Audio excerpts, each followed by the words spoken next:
Good to have your company on this Wednesday morning. Julian Hill MP joins us on the program. Julian, good morning to you, mate.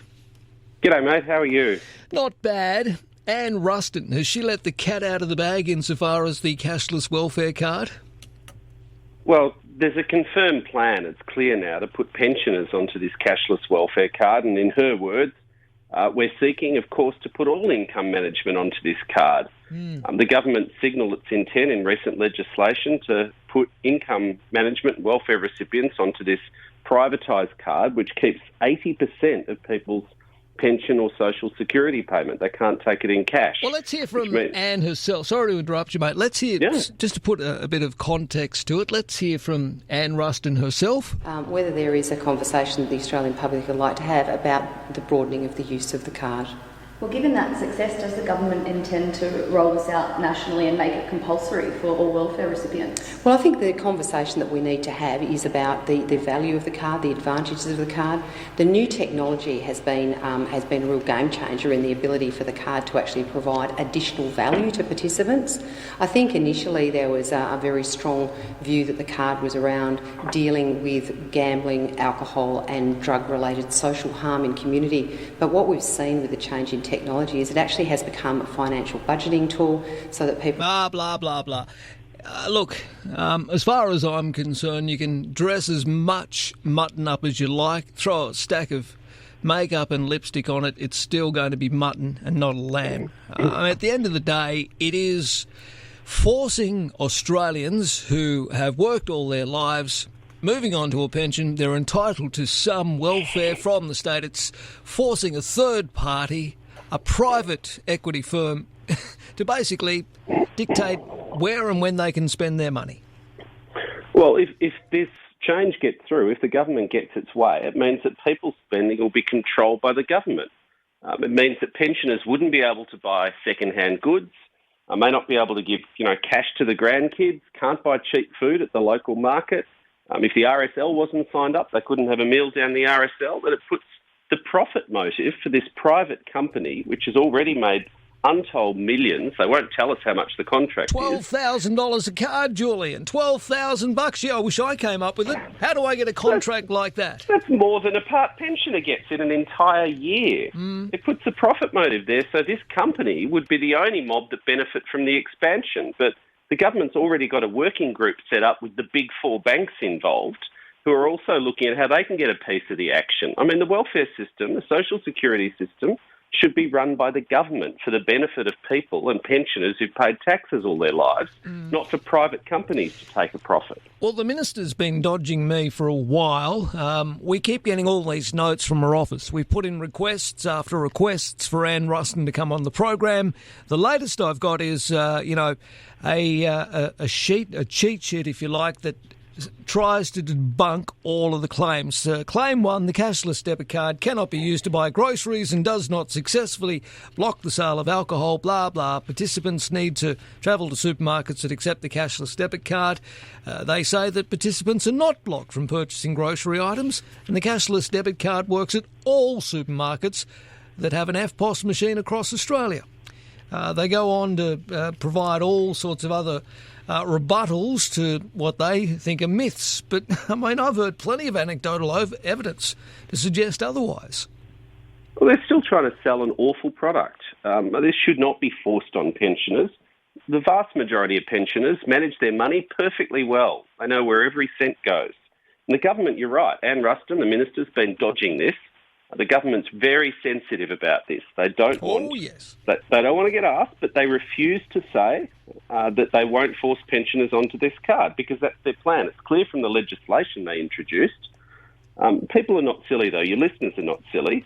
The only way to stop this abuse of pensioners and having this card rolled out will be to see a change of government. It's the only way to send a message. They've been trying this now for years. The bill in Parliament was 2 years ago, and this is their plan. It's clear as day. And actually, it was on your program, Marcus, that when you had Elbow on a few weeks ago, that for the very first time there was a clear commitment, you broke the story, that a Labor government will scrap the privatised Indu card, and we will not force income management on any community that doesn't want it. Well, look, again, I just hate the idea of privatised welfare. I hate the idea of I don't know, corporates being involved in the doling out of public funds, because it opens up a whole can of worms. There's conflicts of interest that could possibly not be avoided, and all the rest of it. I'm just not. I can't see it happening. And I can't see Australians putting up with it. If I was your mob, I'd be heading to the election with this is one of the key selling points. This and the attack on Medicare. If you can't get that across the line, then I'll give up. For goodness sake. Yeah, well, this mob are addicted to privatisation. You know, we busted that plan a few years ago on Medicare when they were trying to privatise whole chunks of Medicare. We've seen that attack on Medicare resurface. Yes. Absolutely. Yes. And, you know, we caught them, as Christine Holgate broke that at Senate estimates, their secret plan to privatise Australia Post. You know, at every turn, they'll try and find a way to give their corporate mates a bit more profit from the taxpayer. These things, the welfare system, Centrelink, should be done by the public service in the public interest. God knows we've got enough of them. Yeah, well, it's cheaper to deliver services that way for the taxpayer, and people can be assured then that the people delivering the service are acting in the interests of the public and the taxpayer. They're the values that sit around the public service, not a private company. Yeah, and look, there is a stigma, rightly or wrongly, attached to this sort of card, the cashless debit card. We know why it was initially set up. And look, I don't disagree with it being in place for those that perhaps want to go on to some sort of system, but it needs to be operated by the government, not a third party. If the government wants to control in a way where, you know, maybe in troubled communities, whatever, and if people... It needs to be voluntary, not compulsory to begin with. I mean, there may be some young people that do need a bit of a hand in budgeting, and they want to make sure that their commitments are met without wasting money. I don't have a problem with any of that, but it should come with education rather than being forced onto a card that's operated by a private company. I mean, we should not be corporatising welfare at any stage. Well, no one should be forced onto this card. And the card, where it may have a place, exactly as you say, where a community resolve amongst themselves and come to the government and say, we think there's a role for this, and it should be a service run by the public, run by Centrelink. And you're absolutely right, you use the word stigma. That's the word which keeps being reported by people, and pensioners are scared of this.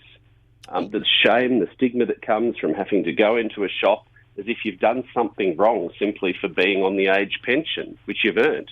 It risks the government controlling where you can spend your money. But those points also about low-income people not being able to get best value for their money is really important. You know, buying cheap food at the market, having a meal at the RSL, buying a second-hand washing machine if you need it, not paying top dollar.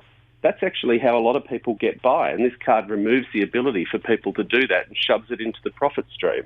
Yeah. All right, good to have you on, Julian. We'll talk again soon, mate. Thank you. Thanks, mate. Julian Hill, making perfect common sense. The cashless debit card should not be rolled out nationally, and all Australian welfare recipients should not be put on this thing. Absolutely not. It's the corporatisation of welfare, and as Julian rightly points out, you know, it won't be about supporting people who deserve a helping hand. We've all earned it. We've all paid taxes. We've all worked, you know, particularly if you're approaching pension age. You've worked your entire life. You're part of the backbone. You've built this country.